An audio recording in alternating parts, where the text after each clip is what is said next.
अर्जुन सुभेदार तुझ्या कोर्टात तुला पुरावे लागतात ना, ते तुझ्या बहिणीच्या अफेअरचे.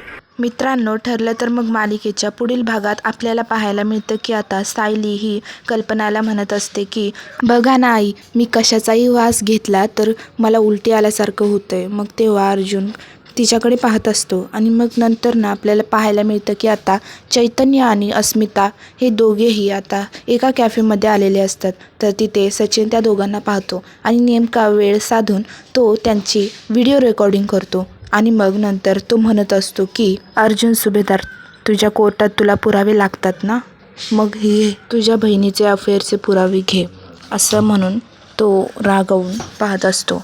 आणि नंतर ना आपल्याला पाहायला मिळतं की आता डॉक्टर हे पूर्णाजीला भेटायला आलेले असतात आणि तेव्हा आता पूर्णाजीला विचारतात की तन्वी कुठे, तर मग तेव्हा पूर्णाजी म्हणते हे काय इथेच आहे.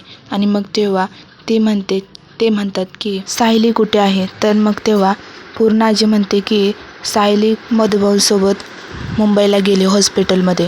मग तेव्हा आता असं म्हणल्यावर सगळे पूर्णाजीकडे पाहत असतात आणि मग तेव्हा डॉक्टर हे प्रियाचा फोटो दाखवतात आणि म्हणतात की तुम्ही या मुलीला ओळखता का, तर पूर्णाजी नीट निरखून त्या फोटोकडे पाहत असते. तर आपल्याला हेच आता या पुढील भागात आजच्या पाहायला मिळालं आहे. मग तुम्हाला पुढील भाग पाहायचा असेल तर आता चॅनलला सबस्क्राईब करा.